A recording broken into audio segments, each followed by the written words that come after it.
Hi, I'm Lindsay Elliott from Lindsay Elliott Coaching, and I'm here today with a video to talk about being in the now, being present. Now, this can feel like quite a kind of hefty topic, I think, and can feel like it's almost an impossibility to achieve.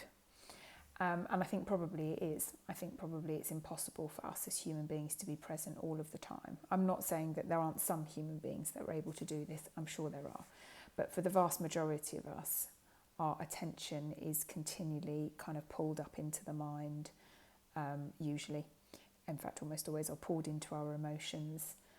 It's very rarely is it actually in the present moment. Sometimes, of course, we're engaged in a task. We're in the present moment with ourselves. But yeah, very often we are not in the now and not present with what is happening.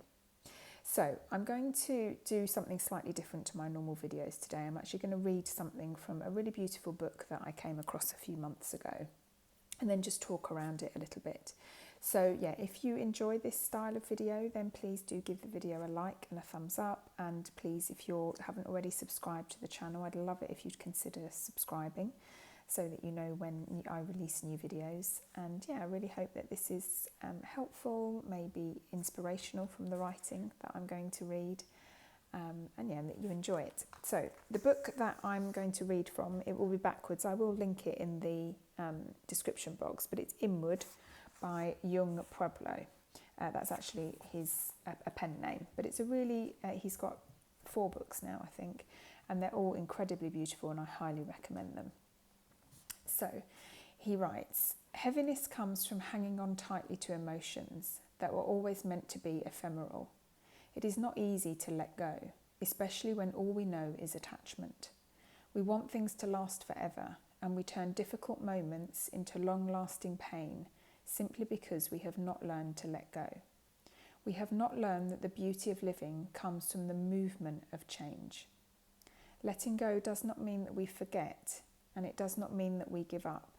It just means that we are not letting our present happiness be determined by things that happened in the past or by things that we wish to happen in the future.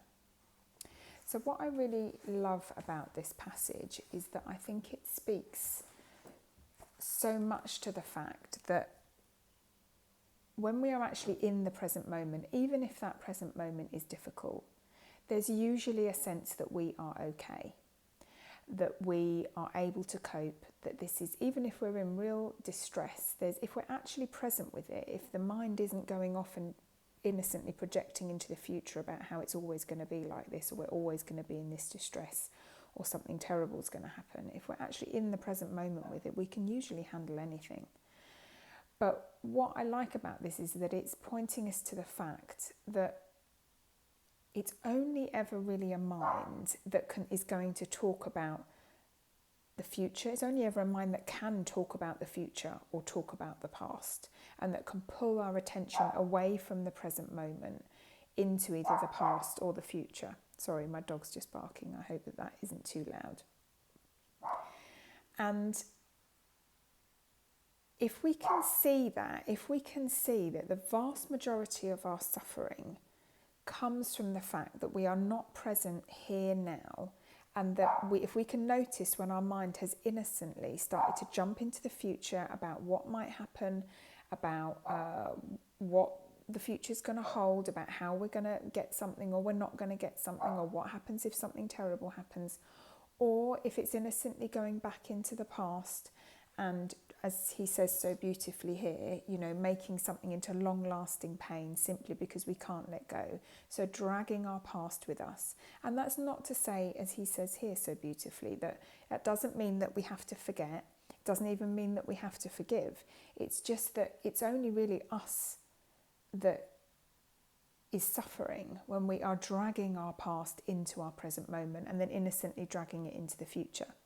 But what I really want to say about this is that this isn't something that we as human beings intentionally do. In fact, it's not something that our awareness, our true essence, our kind of deeper sense of self, whatever word we want to use for that, it's not something that part of us does. It's only ever something that a human mind does. It's only ever something that our thinking can do.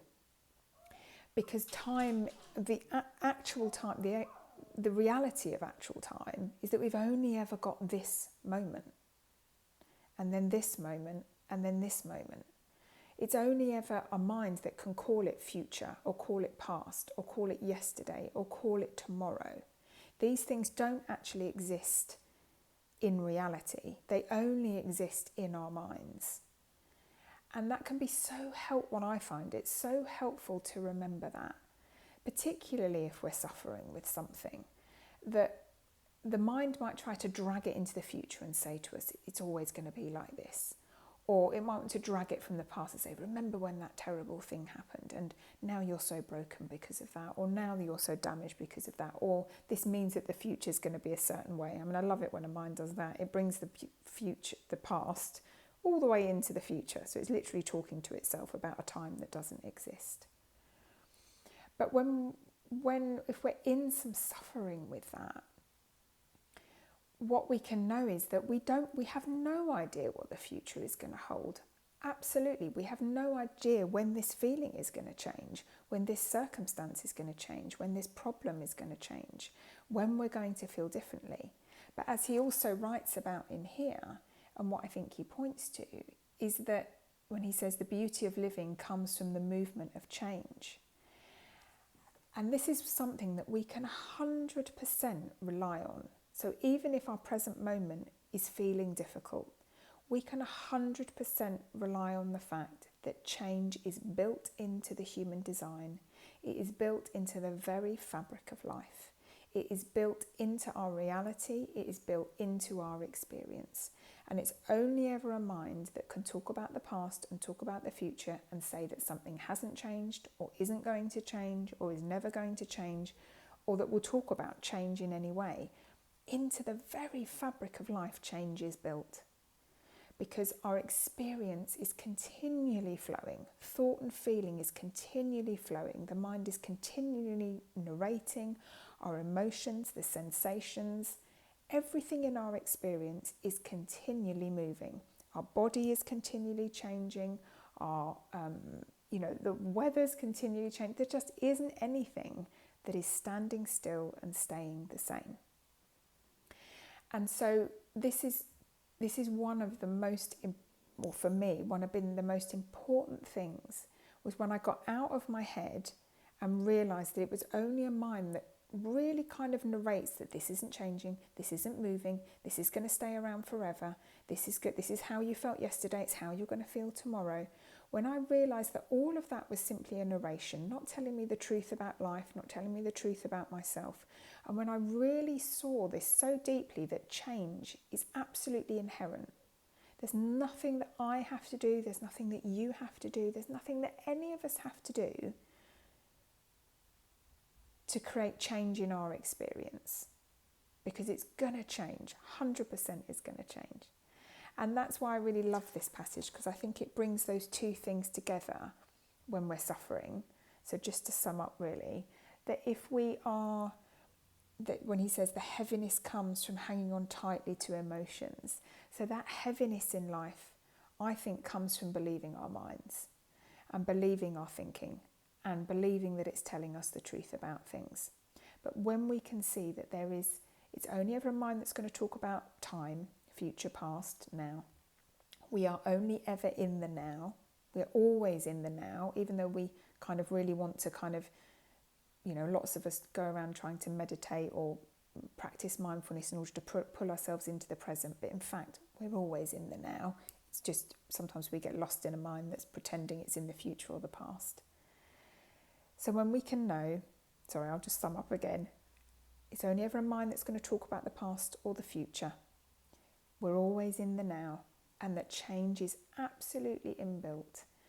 This can, I believe, for me, it's been so transformative to help me in my life to know these things, to really deeply know these things. And I hope that maybe this has sparked something in you today. Hopefully you enjoyed this beautiful piece of writing by Jung. And that maybe if you are struggling with something, or even if you're really in the space of loving something in your life and you're feeling a bit grippy and a bit attached to it, that's suffering too, isn't it? So just to know that really this is part of the human design. We're so beautifully built. We're built for this reality. We're built for experience. We are experience. And to know that we're always present and that change is always happening. There's so much less to do than we think we have to do to navigate life.